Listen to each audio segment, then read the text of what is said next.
அன்புக்குரியவர்களே, நீங்கள் யார்? உங்களை எதற்காக கர்த்தர் தெரிந்து கொண்டார்? உங்களை குறித்து தேவனுடைய நோக்கம் என்ன என்பதை நீங்கள் புரிந்து கொள்வீர்கள் என்றால், உங்கள் இருதயங்களை அலைக்கழிக்கிற எல்லாவித எண்ணங்களிலிருந்து விடுதலை பெற்றவர்களாக, உங்களுடைய தோல்விகளிலிருந்து விடுதலை பெற்றவர்களாக, உங்களுடைய குழப்பங்களிலிருந்து விடுதலை பெற்றவர்களாக, உங்களுக்கு முன்பாக எதிர்மறையாய் காண்பிக்கப்படுகிற எல்லா விஷயங்களையும் நேர்மறையாய் மாற்றக்கூடிய சக்தி படைத்தவர்களாக நீங்கள் மாறுவீர்கள். என் அன்புக்குரியவர்களே, நாம் மரித்து போன இயேசுவை பிரசங்கிக்கவில்லை, நாம் இன்றைக்கு உயிரோடு கூட இருக்கிற இயேசுவை பிரசங்கித்துக் கொண்டிருக்கிறோம்.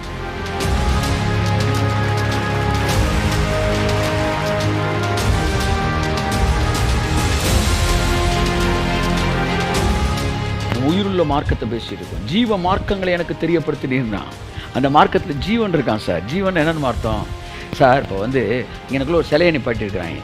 இப்படி அந்த சிலை இப்படியே தான் நின்றுக்கிட்டு இருக்கும் பாருங்க, இப்படியே தான் நின்றுக்கிட்டு இருக்கும். அது என்ன சட்டையை போட்டு அப்படி தான் நின்றுக்கிட்டு இருக்கும். ஆனால் என்ன, நான் இங்கே அசைஞ்சு பேசிகிட்டு இருக்கேன், இப்படி பேசிகிட்டு இருக்கேன், இப்படி பேசிகிட்டு இருக்கேன். ஏன்னா எனக்குள்ள ஜீவன் இருக்குது. அப்போ நீங்கள் போயிட்டு இருக்க மார்க்கம் இருக்குது பார்த்தீங்களா, அந்த மார்க்கத்தில் போகும்போது உங்கள் வாழ்க்கை அப்படியெல்லாம் இருக்காது, அப்படியே இருக்காது, மாறிக்கிட்டே இருக்கும், மாறிக்கிட்டே இருக்கும். ஏன்னா அது ஜீவ மார்க்கம். கை தட்டுங்க. அப்படியே ஒவ்வொரு நாளும் ஏதாச்சும் ஒன்று புதுசு புதுசாக நடந்துக்கிட்டே இருக்கும். கையை தட்டு. புதுசு புதுசாக வாழ்க்கையில் நடந்துகிட்டு இருக்கும்.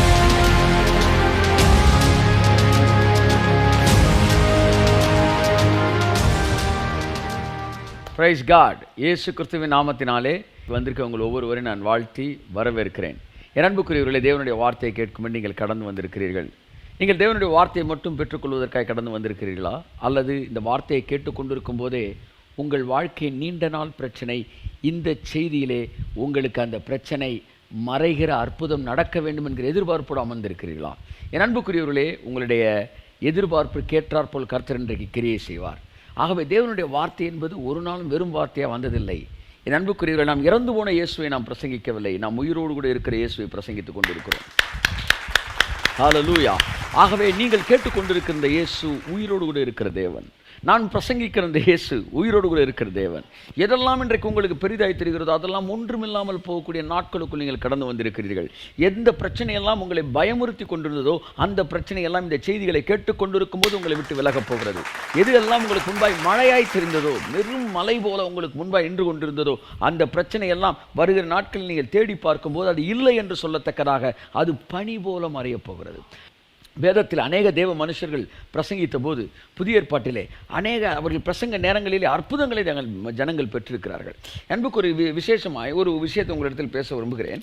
லிஸ்திரா என்கிற பட்டணத்திலே ஒருவன் பவுலுடைய செய்தியை கேட்டுக்கொண்டிருந்தான். பவுல் பிரசங்கித்த போது ஏராளமான பேர் கேட்டுக்கொண்டிருக்கிறார்கள்.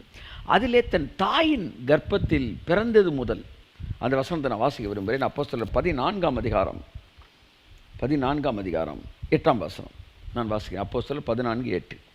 லிஸ்திராவிலே ஒருவன் தன் தாயின் வயிற்றில் இருந்து பிறந்தது முதல் சப்பானியாய் இருந்து ஒருபோதும் நடவாமல் கால்கள் வழங்காதவனாக உட்கார்ந்து பவுல் பேசுகிறதை கேட்டுக்கொண்டிருந்தார். பாருங்க, இந்த லிஸ்திராவில் இருக்கிற ஒருவன் தன் தாயின் வயிற்றில் பிறந்ததிலிருந்து அவன் நடந்ததே இல்லையா. இது ஒரு நாள் 2 நாள் பிரச்சனை இல்லை, இது வருஷ கணக்கில் அவனுக்கு இருந்த பிரச்சனை, பிறந்ததுலேருந்து இருந்த பிரச்சனை. அல்லேலூயா சொல்லுங்கள். நான் உங்களுக்கு சொல்கிறேன், நீங்கள் இந்த செய்தியை கேட்டுக்கொண்டிருக்க இந்த நேரம் ஒரு பிரச்சனை நீங்கள் பிறந்ததுலேருந்து கூட உங்களுக்கு இருந்திருக்கலாம். இன்றைக்கு கர்த்தர் அதை மறைய பண்ணுவார். ஆமாம். தேவனுடைய வார்த்தைக்கு முன்பாக பிரச்சனைகள் எவ்வளோ பெரியதாக இருந்தாலும் நீங்கள் வசனத்தை கேட்டுக்கொண்டிருக்கும் போது பல வருடமாக இருந்த பிரச்சனைகளை கூட உங்களுக்கு சுகமாக்குவதற்கு இயேசு வல்லமையுள்ளவராக இருக்கிறார். என் அன்புக்குரியவர்களே, நாம் மரித்து போன இயேசுவை பிரசங்கிக்கவில்லை, நாம் இன்றைக்கு உயிரோடு கூட இருக்கிற இயேசுவை பிரசங்கித்துக் கொண்டிருக்கிறோம். He is the living Jesus. அவர் உயிரோடு கூட இருக்கிற தேவன். அவரைத்தான் உங்களிடத்தில் நாங்கள் பிரசங்கித்துக் கொண்டிருக்கிறோம். அவரைத்தான் நீங்கள் கேட்டுக்கொண்டிருக்கிறீர்கள். நீங்கள் கேட்டுக்கொண்டிருக்கிற இந்த இயேசு கிறிஸ்து உயிரோடு கூட இருக்கிற இயேசு கிறிஸ்து, உங்கள் பிரச்சனைகளை எல்லாம் மறைய பண்ணுகிற இயேசு கிறிஸ்து. இந்த லிஸ்திராவில் இருந்த ஒரு இளைஞன், அவன் பவுல் பேசுகிறதை கவனித்து கேட்டுக்கொண்டிருக்கிறான். அப்படின்னா அவன் ஒரு வாலிப பருவத்தை கடந்தவனாய்த்தான் இருக்க வேண்டும். ஏனென்றால் பவுல் சொல்கிறதை கேட்கக்கூடிய அளவிற்கு அவனுக்கு வயது இருந்தது. அப்படி என்றால் எத்தனையோ வருஷம் அவன் நடக்காதவனாக இருந்தான். ஆனால் நிச்சயமாக அவனுக்கு தெரியாது, இந்த செய்தி என் வாழ்க்கையவே மாற்ற போகுது அப்படின்னு. இந்த இயேசு என் வாழ்க்கையவே மாற்ற போகிறார். சரியான வார்த்தை.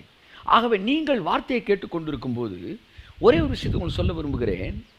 நீங்கள் ஆராதிக்கிற இயேசு கிறிஸ்து ஏதோ சில நாட்கள் இருக்கிற பிரச்சனை மட்டுமல்ல, பல வருட பிரச்சனைகளை கூட சில நிமிடங்களில் மாற்றி கொடுக்கறதுக்கு வல்லமையுள்ள தேவனாக இருக்கிறார். அவருடைய பிரசன்னம் நம் மத்தியில் இருக்கிறது. பரிசுத்தாவின் பிரசன்னம் நம் மத்தியில் இருக்கிறது. இயேசு என்கிற நாமத்தை சொல்லும்போது முழங்கால்கள் யாவும் முடங்கக்கூடியதாக உங்கள் பிரச்சனைகளை மாற்றக்கூடிய ஒரு இயேசு இன்றைக்கு நாம் பிரசங்கித்துக் கொண்டிருக்கிறோம். அப்போ வேதம் சொல்லுகிறது பாருங்க, பவுல் பேசுகிறதை அவன் கேட்டுக்கொண்டிருந்தான். அவனை பவுல் உற்று பார்த்து, இரட்சிப்புக்கேற்ற விசுவாசம் அவனுக்கு உண்டு என்று கண்டு, நீ எழுந்து காலூன்றி நிமிர்ந்து நில் என்று உரத்த சத்தத்தோடு சொன்னான். யாரை பார்த்து? தன் தாயின் வயிற்றிலிருந்து பிறந்தது முதல் சப்பானியாய் இருந்து ஒருபோதும் கால்கள் வழங்காதவனாய், ஒரு நாள் கூட அவன் நடந்ததே கிடையாது. அவனை பார்த்து பவுல் சொல்கிறான், நீ கேட்டுக்கிட்டு இருக்க வார்த்தை சும்மா ஃபிலாசபி நினச்சியா? உயிருள்ள இயேசு பிரசங்கிச்சுக்கிட்டு இருக்கிறேன். ஆகவே இப்பொழுது நசரேனா இயேசுவின் நாமத்திலே நீ எழுந்து காலூன்றி நிமிர்ந்து நில் என்று உரத்த சத்தத்தோடு சொன்னான். பாருங்கள், கையை பிடிச்சி கூட அவன் தூக்கி விடலை, சொல்லத்தான் செஞ்சான். பேதுரு தூக்கி விட்டான், யோவான் தூக்கி விட்டான், பவுல் தூக்கி விடவில்லை, வாயில தான் சொல்கிறான். சொன்ன உடனே பைபிள் சொல்லுது, அதை சொன்ன உடனே எழுந்து காலூன்றி நிமிர்ந்து நில் என்று உரத்த சத்தத்தோடு சொன்னான். உடனே அவன் குதித்து எழுந்து நடந்தான். கரங்களை தட்டி கர்த்தர் கண்டு சொல்லுவோம். ஆமென். செய்திகளை கேட்கிற நேரம் அற்புதங்களை பெறுகிற நேரம். செய்திகளை கேட்கிற நேரம் இதுவரை உங்கள் வாழ்க்கையிலே செயல்படாமல் இருந்த பகுதிகள் எல்லாம் செயல்பட ஆரம்பிக்கிற நேரம். ஆமென். உங்கள் வாழ்க்கையில் செயல்படாத பல காரியங்கள் பரிசுத்த ஆவியானவர் சொல்லுகிறார். செயல்படாத பல வருடங்களாக செயல்படாத பாகங்கள் இருக்கலாம், பகுதிகள் இருக்கலாம். அது எல்லாம் இன்றைக்கு இயேசு நாமத்தில் செயல்பட ஆரம்பிக்க போகிறது. என் அருமையான தேவனுடைய பிள்ளைகளை, இந்த கடைசி நாட்களிலே தேவன் தம்முடைய வல்லமையை இந்த பூமியிலே திரளாய் ஊற்றுகிற ஒரு நாட்களிலே நாம் பிறந்திருக்கிறோம். ஆக உங்கள் வீடு இந்த செய்தியை கேட்கிற ஒவ்வொருவருடைய வாழ்க்கையிலும் தேவனாய் கர்த்தர் ஒரு பெரிய மாற்றத்தை உங்கள் வாழ்க்கையில் கொண்டு வரக்கூடிய தேவனாய் இருக்கிறார். ஆகவே அன்புக்குரியவர்களே, அவன் ஒருபோதும் நடக்காதவனாய் இருந்தான். ஆனால் அந்த செய்தியை கேட்டுக்கொண்டிருந்த போது, அந்த நசரேனாய் இயேசு கிறிஸ்துவை, உயிர்த்தெழுந்த இயேசுவை பிரசங்கித்த அந்த வார்த்தையை கேட்டுக்கொண்டிருந்த போது அவனுடைய சரீரத்தில் வேலை செய்யாத பகுதிகள் வேலை செய்ய ஆரம்பித்தது. உங்கள் வாழ்க்கையிலும் என் அன்புக்குரியவர்களே, வார்த்தைகளை கேட்டுக்கொண்டிருக்கும் போது வேலை செய்யாத விசுவாசம் வேலை செய்ய ஆரம்பிக்கும். இதுவரை வேலை செய்யாத உங்களுடைய வரங்கள் வேலை செய்ய ஆரம்பிக்கும். உங்கள் சரீரத்தின் பாகங்கள் வேலை செய்யாத கிட்னி வேலை செய்ய ஆரம்பிக்கும். வேலை செய்யாத உங்கள் தசை நார்கள் வேலை செய்ய ஆரம்பிக்கும். நீங்கள் எவ்வளவு பெரிய ஒரு பிரச்சனையில் இருந்தாலும் கர்த்தருடைய வல்லமைக்கு முன்பாக எதிர்த்து நிற்கத்தக்க சக்தி இந்த உலகத்தில் எதுவும் இல்லை. அவருடைய சக்திக்கும் அவருடைய வல்லமைக்கு முன்பாக, அவருடைய நாமத்துக்கு முன்பாக எதிர்த்து நிற்கத்தக்க எந்த விதமான வியாதியும் எதுவும் இல்லை. ஆகவே அந்த வார்த்தையை கேட்டுக்கொண்டிருந்த போதே அந்த நாள் அவன் வாழ்க்கையின் மாறுதலின் நாளாக இருந்தது. அப்படியே இந்த மாலை நேரத்திலும் கூட உங்கள் வாழ்க்கையின் பிரச்சனை அழிக்கக்கூடிய ஒரு மாலை நேரமாய் இந்த நேரம் இருப்பதாக, உங்கள் கண்ணீர் துடைக்கப்படக்கூடிய ஒரு மாலை நேரமாய் இந்த நேரம் இருப்பதாக. ஆகவே எதிர்பார்ப்போடு தேவனுடைய சமூகத்தில் அமர்ந்திருங்கள். கர்த்தர் உங்கள் வாழ்க்கையிலே பெரிய காரியங்களை செய்வார். கண்களை மூடி நாம் ஜெபித்து தேவனுடைய வார்த்தைக்கு நேராய் கடந்து செல்வோம். அன்பின் பரலோக பிதாவே, இரட்சகர் மீட்பெருமாய் இயேசு கிறிஸ்துவின் நாமத்தினாலே உம்முடைய நல்ல ஆவியானவர் எங்களுக்கு போதிக்கிற வார்த்தையில் கேட்கும்படி கடந்து வந்திருக்கிறோம். ரபாலா சந்துனா மனமதியாங்கா, எங்களுக்கு விரோதமாக உருவாக்கப்படுகிற ஆயுதங்கள் வாய்க்காமல் போகட்டும். எல்லாவற்றையும் கூட கருத்தில் வைக்கிறோம். கர்த்தர் மேல் பாரத்தை வைத்து விடு, அவர் உன்னை ஆதரிப்பார் என்கிற வார்த்தையின்படி கர்த்தாவை எங்கள் பாரங்களை எல்லாம் உடைய சமூகத்தில் வைத்து விடுகிறோம். நீரே எங்களை ஆதரிக்கிற தேவன். இந்த செய்தியை கேட்டுக்கொண்டிருக்கிற ஒவ்வொரு வாழ்க்கையிலும் ஆண்டவரை ஏதோ ஒரு பிரச்சனை இருக்கத்தான் செய்கிறது. அந்த பிரச்சனைகளில் சில பிரச்சனைகள் ஆண்டவரை அவர்கள் பிறந்ததிலிருந்து கூட அவர்கள் வாழ்க்கையிலே ஆண்டவரை பிரச்சனை பண்ணுகிற ஆண்டவரே வாழ்க்கையில் எதிர்மறையான காரியங்கள் இருக்கிறது. எதுவாக இருந்தாலும் உங்களுடைய வல்லமைக்கு முன்னாடி அதெல்லாம் ஒன்றுமே இல்லைப்பா. உங்கள் நாமத்துக்கு முன்னாடி அதெல்லாம் ஒன்றுமே இல்லைப்பா. இந்த நாட்கள் தேவனுடைய பிள்ளைகள் அற்புதங்களையும் இடத்திலிருந்து பெறுகிற நாட்கள். ஆண்டவர் இந்த உலகத்துக்குள்ளே ஆண்டவர் ஒழுங்கின்மை ஒழுங்காக்குற பரிசுத்தாவின் வல்லமை கடந்து வருகிற நாட்கள் அல்லவா.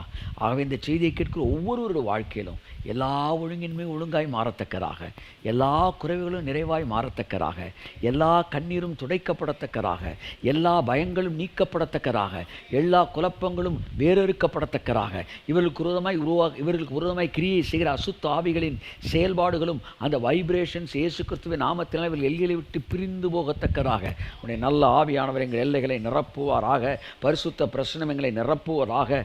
கர்த்தாவே, எங்கள் வாழ்க்கையிலே மாற்றங்கள் உண்டாவதாக. இந்த மாலை நேரம் மாற்றங்களின் நேரமாக இருக்கட்டும் ஆண்டவரே. அதிகமான மகிமைக்குள் கடந்து வருகிற நேரமாக இருக்கட்டும். இயேசு கிறிஸ்துவின் நாமத்தில் ஜெபிக்கிறோம் ஜீவனுள்ள நல்ல பிதாவே, ஆமென். கிறிஸ்துவுக்குள் பிரியமானவர்களே, இந்த நாளில் மறுபடியும் உங்களை நான் இயேசு கிறிஸ்து நாமத்தில் வாழ்த்தி வரவேற்கிறேன். இந்த நாளில் கூட கர்த்தர் தம்முடைய வார்த்தையினாலே நம்முடைய வாழ்க்கை அடுத்த கட்ட மகிமைக்குள் அழைத்து செல்வாராக. நீதிமானுடைய பாதை நண்பகல் வரைக்கும் அதிகமாய் பிரகாசிக்கிற சூரியனைப் போல் இருக்கும். உங்கள் வாழ்க்கையில் சில காரியங்கள் எதிர்மறையாக இருப்பது போல தோன்றினாலும் தேவனுடைய வார்த்தை ஒரு நாளும் மாறாதது. என் அன்புக்குரியவர்களே, உங்கள் வாழ்க்கை எதிர்மறையானது உங்கள் வாழ்க்கையில் நடக்கிற மாதிரி தோன்றினாலும் உங்கள் வாழ்க்கை மேல் நோக்கி தான் போய் கொண்டிருக்கிறது என்பதில் எவ்விதமான மாற்றமும் இல்லை. உங்களுக்கு வார்த்தையை சொன்ன தேவன் அவர் உண்மையுள்ளவராய் இருக்கிறார். இதைத்தான் எபிரேய ஆக்கியோன் சொல்லுகிறான், நம்முடைய தேவன் உண்மையுள்ள தேவனாய் இருக்கிறார் என்கிற அந்த நம்பிக்கையே நம்முடைய ஆத்துமாவின் நங்கூரமாய் இருக்கிறது. கரங்களை தட்டி கர்த்தர் கண்டி சொல்லுவோம். ஒரு கப்பலுக்கு ஒரு நங்கூரம் இருக்கு பாருங்க. அந்த நங்கூரத்தை போடும்போது கப்பல் காற்றுல என்ன செய்யணும், அப்படியே அலசடிப்பட்டாலும் காற்று திசையில் போகாது. ஒருவேளை லைட்டாக ஆடலாம், ஆனால் அது எங்கே இருக்குதோ அங்கே தான் இருக்கும். ஏன்னா நங்கூரம் போட்டிருக்கு. நங்கூரம் போடாட்டி அந்த கப்பல் காற்றடிக்கிற பக்கம் போயிடும். அப்படித்தான் காற்று எல்லா கப்பல் மேலே அடிக்குது.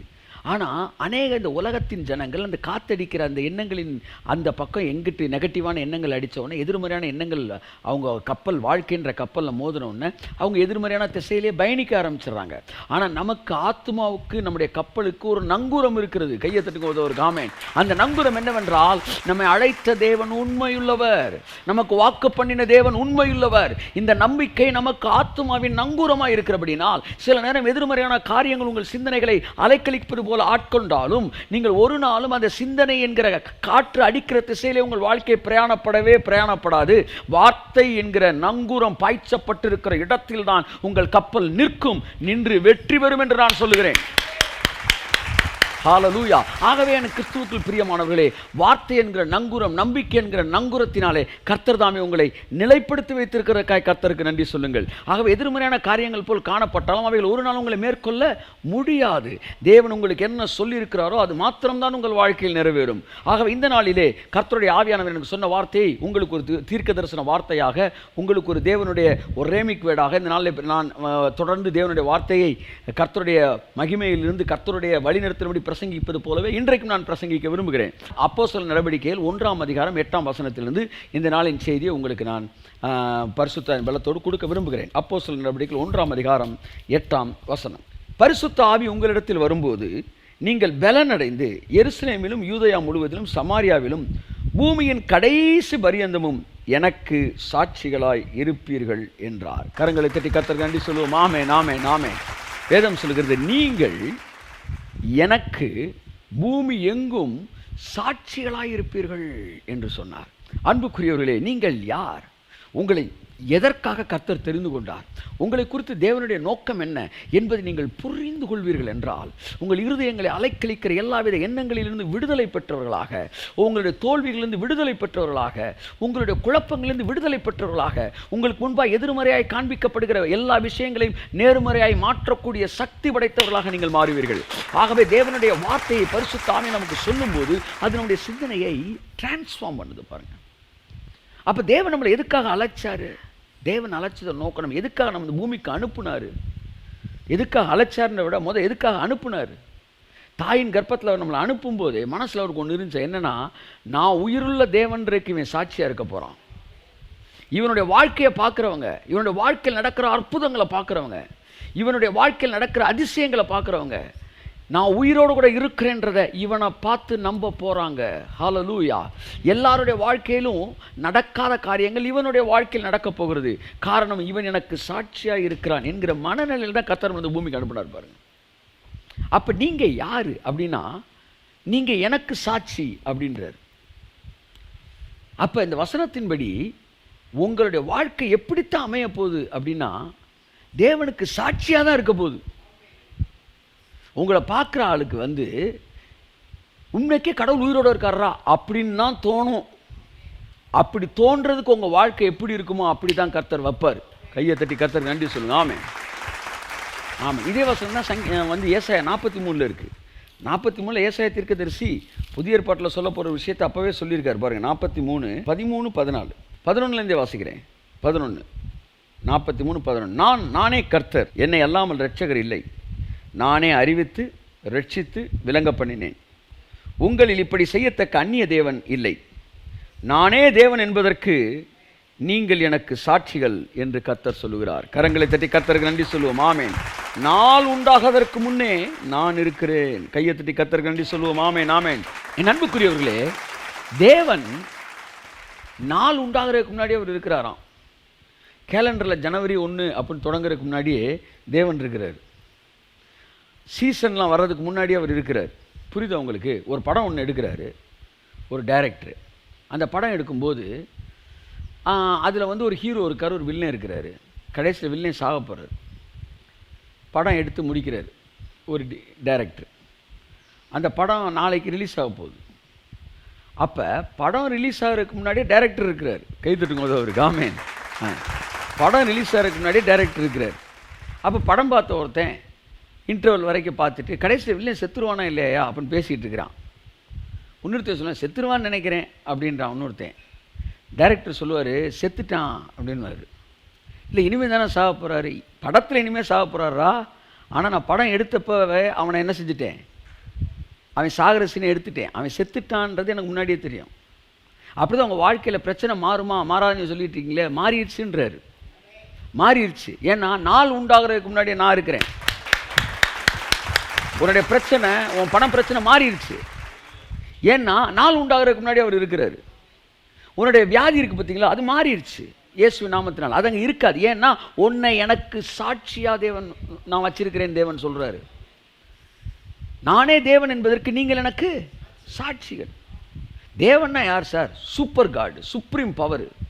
அந்த சுப்ரீம் பவர் இருக்குது அப்படின்னா உங்கள் வாழ்க்கை அதுக்கு சாட்சியாக இருக்கும்னா உங்கள் வாழ்க்கை எப்படி இருக்குன்னு யோசிச்சுக்காங்க. அதுதான் உங்கள் மனசில் இருக்கணும். அதுதான் இப்போ நடக்க போகுது. அதுதான் உங்கள் வாழ்க்கையில் இன்னையிலேருந்து நடக்க போகுது.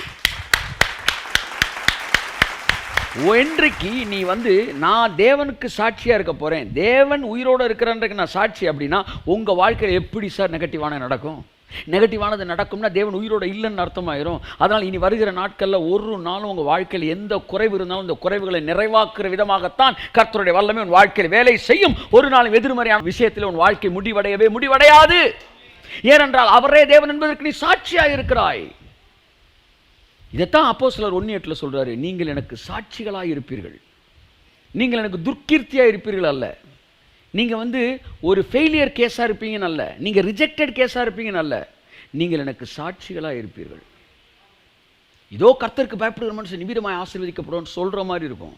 இல்லைப்பா, நீங்கள் சொல்கிறதெல்லாம் சரிதான் பிரதர், ஆனால் எங்கள் வாழ்க்கையில் எதிர்மறையானது இருக்கே, எங்கள் வாழ்க்கையில் எதிர்மறையான நான் பார்க்குற மாதிரி இருக்கே. கர்த்தர் சொல்கிறாரு, நீ எனக்கு சாட்சியாக இருப்பேன்னு சொல்லிட்டேன்ல, அது நான் சொன்னது உண்மைன்னா, நான் சொல்லிட்டேன்னா அது அங்கே இருக்காதுன்னு அர்த்தம். எதிர்மறையானது உன் வாழ்க்கையில் இருக்காதுன்னு அர்த்தம். அப்போ சாட்சியாக நீ இருப்பேன்னு கர்த்தர் சொல்லிட்டாருன்னா இப்போ இருக்கிற வியாதி இனிமேல் உன் சரீரத்தில் இருக்காதுன்னு அர்த்தம். உங்கள் சரீரத்துக்கு சுகத்தை கொடுப்பதற்காகத்தான் கர்த்தர் உங்கள் இடத்தில் பேசி கொண்டிருக்கிறார். உங்களுடைய குறைவுகளை நிறைவாக்குவதற்காகத்தான் இந்த மாலை நேரத்தில் கர்த்தர் உங்களிடத்தில் பேசிக் கொண்டிருக்கிறார். நீங்கள் இந்த செய்தியை கேட்பது என்பது யதார்த்தமானது அல்ல. ஒருவேளை தினந்தோறும் நீங்கள் செய்தியை கேட்கிறாய் இருந்தாலும் அல்லது இன்றைக்குத்தான் இந்த செய்தியை கேட்கிறாய் இருந்தாலும் இந்த செய்தியை கேட்கும்படி நீங்கள் கனெக்ட் ஆனது யதார்த்தமான விஷயம் அல்ல. ஏனென்றால் உங்கள் வாழ்க்கையிலே உங்கள் வாழ்க்கையின் குறைவுகளை நிறைவாக்கக்கூடிய ஒரு அற்புதத்தை இந்த நாளிலிருந்து உங்கள் வாழ்க்கையிலே கட்டவிழ்த்து விடும்படிக்கு தேவனாகிய கர்த்தர் தம்முடைய ஆவியானவரை இன்றைக்கு அனுப்பியிருக்கிறார். உங்கள் வாழ்க்கையில் எல்லா குறைவும் நிறைவாகக்கூடிய ஒரு மண்டலத்துக்குள்ளே பிரவேசிச்சிட்டீங்க. இன்னையிலேருந்து உங்கள் வாழ்க்கையில் நிறைய அற்புதங்கள் நடக்க போகுது. குறைவானதெல்லாம் நிறைவாக போகுது. ரொம்ப நாளாக இருக்குது சார், அதனால் விட்டுடலாமா சார்? தன் தாயின் வயிற்றில் இருந்த முதல் அவன் சப்பானியாக இருந்தான். அவன் 25 வயசு இருக்கலாம், 30 வயசு இருக்கலாம். 25 வருஷம் அவன் நடக்கலை, விட்டுருவோமா? தேவன் விடமாட்டார். கையை தட்டு. ஆமென். தேவன் விடமாட்டார். பவுல் பார்த்து எவ்வளோ நாள் பண்ணி நடக்கலை சார்? 30 வருஷமாக நடக்கலை. இவ்வளோ வருஷம் எப்படி இருந்துட்டேன், பரவாயில்ல. நீ என்ன பரவாயில்லன்றது? கர்த்தர் சொல்கிறாரு, ஒழுங்கின்மை ஒழுங்காக்குற தேவன், உன் வாழ்க்கையில் ஒழுங்கின் பண்ணி வாழ வேண்டிய அவசியம் இல்லை. 25 வருஷம் நடக்காத நீ இப்போ நடக்க போகிற. இயேசு நாமத்தில் எழுந்து நில்லு அப்படின்னு நின்றுட்டான். அப்போஸ்தலர் 2ஆம் அதிகாரத்தில் ஒரு முடவன் ஒருத்தன் இருக்கிறான், அலங்கார வாசலண்டே. அவனுக்கு வயசு 40க்கு மேலே. அவனும் தாயின் கர்ப்பத்தில் இருந்து நடக்கவே இல்லை. ரொம்ப வருஷமாக அவனு என் வாழ்க்கையில் இருந்துக்கிட்டே இருக்கு. விட்டுறலாமா? அதுக்கு விடமாட்டாரு. ஏன்னா நீ அவருக்கு சாட்சி. நீ அவருக்கு சாட்சி மகனே, நீ அவருக்கு சாட்சி. பல வருஷமாக என்கிட்ட இந்த பலவீனம் இருக்குங்க, இனி இருக்காது. பல வருஷமாக அந்த வியாதி இருக்கேன், இனி இருக்காது. பல வருஷமாக அந்த பணப்பிரச்சனை இருக்கு, இனி இருக்காது. கர்த்தர் வாழ்க்கை இடைப்பட ஆரம்பிச்சிட்டாரு. உன்னை சாட்சியை மாற்ற ஆரம்பிச்சிட்டாரு. உன் அனைவருக்கு முன்பாக உன்னை காமிச்சு இவனுடைய தேவன் நான் சொல்லி பெருமைப்படக்கூடிய மாதிரி உன்னுடைய வாழ்க்கையை மாற்ற போறாரு. உன்னை காமிச்சு நான் இவன் தேவன் சொல்றதுல ஒரு பெருமை வரப்போதும். அப்படி உன் லைஃப்பை மாற்ற போறாரு. ஒன்றும் உங்களுக்கு குறைவாக இருக்காது. ஒன்றும் உங்களில் சேதம் பண்ண முடியாது. கர்த்தர் சொன்னது தான். அவன் எவ்வளவு உங்கள் சூழ்நிலை உங்களுக்கு எதிர்மறையை அலக்கழிச்சாலும் அது போய்த்தான் ஆகணும். ஏன்னா தேவனுடைய வார்த்தை சொன்னது தான். பிலாத்தை சொன்னா எழுதுனது தான். உன் வாழ்க்கையை பற்றி எழுதிட்டார்ல, எழுதுனது தான். என்ன எழுதிருக்கீங்க ஆண்டவரே? நீ எனக்கு சாட்சின்னு எழுதிட்டேன். சாட்சினா என்ன? பெர்ஃபெக்ட்னு அர்த்தம். ஒரு கம்பெனிக்கு போகிறீங்க, நல்லா கவனிங்க. ஒரு கம்பெனிக்கு போய், சார் உங்கள் கம்பெனி ப்ராடக்ட் வாங்கலாமா? சார் ரொம்ப நல்லா இருக்குது சார், ரொம்ப நல்லா இருக்கும் சார். இந்த ஒரு சிப்ஸு கிடைக்க போகிறீங்க, இந்த சிப்ஸு ஒரு 1/2 கிலோ போடுங்கன்னு சொல்ல போகிறீங்க. சிப்ஸு நல்லா இருக்குமான்னா டக்குன்னு ஒரு சிப்ஸ் எடுத்துறான். அந்த சிப்ஸுக்கு பேர் என்ன? சாட்சி. கொடுத்த உடனே அதை கடிக்கிறீங்க, சவுக்குன்னு இருக்குது. என்ன இந்த சிப்ஸே எப்படி இருக்குன்னா இவன் மீதி சிப்ஸ் வாங்கலான்னு யோசிப்பீங்களா இல்லையா? அப்போ அவன் கொடுக்குற சிப்ஸ் எப்படி கொடுப்பான்? சாட்சியாக கொடுக்குற சிப்ஸு நல்லா முறுமுறுன்னு இருக்க தருவானா, இல்லை எப்படி தருவான் சொல்லுங்கள்? சாட்சியாக கொடுக்கறது எப்போவுமே பெஸ்ட்டாக இருக்கும். கையை தட்டுங்க ஒரு காமே. கடைகளில் பாருங்கள், கொய்யாப்பழம் வாங்க போகிறீங்க, கொய்யாப்பழம் நல்லா இருக்குமா? இந்தா சாப்பிட்டு பாருங்கள் சார் அப்படின்னு கட் பண்ணி கொடுக்குறான். சாப்பிட்டு பார்க்குறீங்க, புளிக்குதே சார். அப்படியா? ஐயோ அப்படின்னு அவன் உங்களுக்கு கொடுக்குறதுக்கு முன்னாடி ஒரு இது டேஸ்ட் பண்ணி பார்த்துருவான். பார்த்துட்டு இதை தான் கொடுக்குன்றான்னு. சாப்பிட்டோன்னே டேஸ்ட்டாக இருக்குது, வாங்கிக்கோங்க 1 கிலோ வாங்கிக்கோங்க சார். ஒரு ஃபேன் கடைக்கு போகிறீங்க, ஃபேன் காற்று வருமா? அந்த இருங்க சார் போட்டு காட்டுறான். நல்லா வர்ற சாட்சியான ஃபேனை போடுறான்னா அந்த ஃபேன் தான் சாட்சி அப்படின்னா எப்படி இருக்கும்? நல்லா சுற்றுற ஃபேனாக இருக்கும். அவள் கர்த்தர் சொல்கிறாரு, நான் கடவுள்ன்றதுக்கு நீ தான்ப்பா சாட்சின்றார். அப்படின்னா என்ன அர்த்தம்? நீ தான் பெஸ்ட்டுன்னு அர்த்தம். நீ தான் பெஸ்ட்டுன்னு அர்த்தம். உங்கள் வாழ்க்கையில் எந்த குறைவும் இருக்காதுன்னு அர்த்தம். திரும்ப சொல்கிறேன், உங்கள் வாழ்க்கையில் எந்த குறைவும் இருக்காது. உங்கள் வாழ்க்கையில் குறைவுகளோடு வாழ வைப்பதற்கு தேவன் திட்டமிடவில்லை. உங்கள் வாழ்க்கையில் குறைவுகளோடு இருப்பதற்கு தேவன் திட்டமிடவில்லை. ஏனென்றால் உங்களை சாட்சிகளாக தேவன் வைத்திருக்கிறார். அது நீ மறந்துடவே கூடாது. எனக்கு இது நடக்குமா? எனக்கு வாழ்க்கையில் இது சரியாகுமா? என் குடும்ப பிரச்சனை தீருமா? என் பண பிரச்சனை மாறுமா? எதிர்காலம் எப்படி இருக்கும் என்கிற கேள்விகள் எல்லாம் உங்கள் சிந்தனை குழப்பும் போது ஒரே ஒரு வரியில் அதற்கு ஒரு ஆணி அடித்து முற்றுப்புள்ளி வைக்க வேண்டும். நான் அவருக்கு சாட்சியாக இருப்பேன். நானும் என் பிள்ளைகளும் அவருக்கு சாட்சிகளாக இருப்போம். நானும் என் குடும்பம் அவருக்கு சாட்சிகளாக இருப்போம். நானும் என் உடன் ஊழியர்களும் என்னுடைய பெற்றோரும் அனைவரும் நாங்கள் சாட்சிகளாக இருப்போம். சாட்சிகளாக இருப்போம்னா என்ன அர்த்தம்னா நாங்கள் நிறைவாயிருப்போம். ஆமென், நிறைவாயிருப்போம். தேவன் உங்களை நிறைவாக இருக்கும்படிக்கு தான் அழைத்திருக்கிறார். ஹல்லேலூயா. ஆகவே அன்புக்குரியவர்களே, அவர் உங்களை சாட்சியாக வைக்கணும் முடிவு எடுத்துட்டார். அதான் எனக்கு வருத்தமாக இருக்குது. நீங்கள் வருத்தப்படுறீங்க இல்லை? அதான் எனக்கு பயமாக இருக்குது. கர்த்தர் வேறு என்னை சாட்சியாக வச்சுருக்கிறாரு, அதுதான் பயமாக இருக்குது. உன்னை சாட்சியாக நான் வைப்பேன்னு சொல்லிட்டார்னா நீ பயப்பட வேண்டிய அவசியம் கிடையாது. உங்களுக்கு யார் உங்களை சாட்சியாக நிறுத்துவேன்னு சொன்னாரோ அவரே அதுக்கான எல்லா வேலையும் செய்வார், எல்லாவற்றையும் மாற்றுவார். இனி பாருங்கள், வேலை செய்யாத பகுதிகள் வேலை செய்ய ஆரம்பிக்கும். ஆமென். செயல்படாத பகுதிகள் செயல்பட ஆரம்பிக்கும். எந்தெந்த பகுதிகள் எல்லாம் உங்கள் வாழ்க்கையில் பல வருடங்களாக வேலை செய்யாமல் இருந்ததோ அதெல்லாம் வேலை செய்ய போகிறது. தன் பிறந்ததுலேருந்து அவனுக்கு அந்த கால் வேலை செய்யவே இல்லையா, அன்னைக்கு பாருங்க பார்த்து அன்னைக்கு வேலை செய்ய ஆரம்பிச்சிருச்சு. கை தட்டுங்க சார். ஹல்லேலூயா. பல வருடங்களாக உங்கள் கிட்னி வேலை செய்யாமல் இருக்கலாம், இன்னைக்கு வேலை செய்ய ஆரம்பிக்கிறது. பல மாதங்களாக உங்களுடைய லிவர் வேலை செய்யாமல் இருந்திருக்கலாம், உங்களுடைய லங்ஸ் வேலை செய்யாமல் இருக்கலாம், இன்றைக்கு அது வேலை செய்யும் என்று நான் சொல்கிறேன் இயேசுவின் நாமத்தினாலே. Because we are not preaching a dead Jesus Christ, we are preaching the living Jesus Christ. Amen. உயிரோடு கூட இருக்கிற இயேசு கிறிஸ்துவை பிரசங்கித்துக் கொண்டிருக்கிறோம். We are not following a philosophy, we are following the living word of God. அதாவது உயிருள்ள ஜீவ வார்த்தைகளை இதான் வந்து வேதம் சொல்லுகிறது. நீங்கள் புறப்பட்டு போய் இந்த ஜீவ வார்த்தைகளை பிரசங்கியுங்கள், கரங்களை தட்டி கர்த்தருக்கு நன்றி சொல்லுவோம். ஆமென்.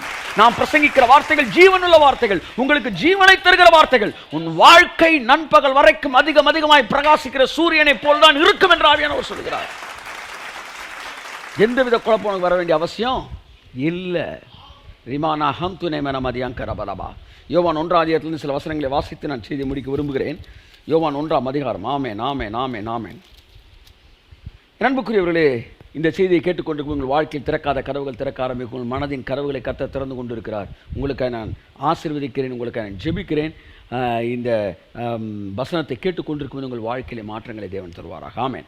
யோவான் எழுதின சுவிசேஷம் 1ஆம் அதிகாரத்தில் சில வசனங்களை வாசிக்க விரும்புகிறேன். 1ஆம் வசனத்திலிருந்து நான் வாசிக்கிறேன். ஆதியிலே வார்த்தை இருந்தது, அந்த வார்த்தை தேவனிடத்தில் இருந்தது, அந்த வார்த்தையே தேவனாய் இருந்தது. ஹல்லேலூயா. அவர் ஆதியிலே தேவனோடு இருந்தார். சகலமும் அவர் மூலமாய் உண்டாயிருந்தது, உண்டானதொன்றும் அவராலே அல்லாமல் உண்டாகவில்லை. அவருக்குள் ஜீவன் இருந்தது. ஆமென். அந்த வார்த்தைக்குள்ளாக ஜீவன் இருந்தது. அந்த ஜீவன் மனுஷருக்கு ஒளியாய் இருந்தது. சொல்லுங்க, அந்த வார்த்தைக்குள்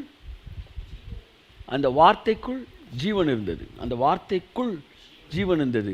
அந்த ஜீவன் மனுஷருக்கு ஒளியாய் இருந்தது.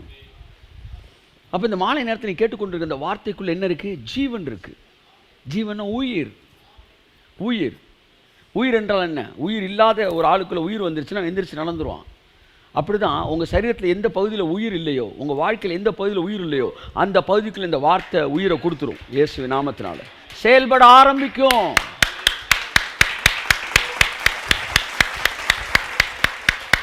பெற்றுக்கொள்ளுங்கள் உங்கள் அற்புதத்தை என்று நான் சொல்லுகிறேன்.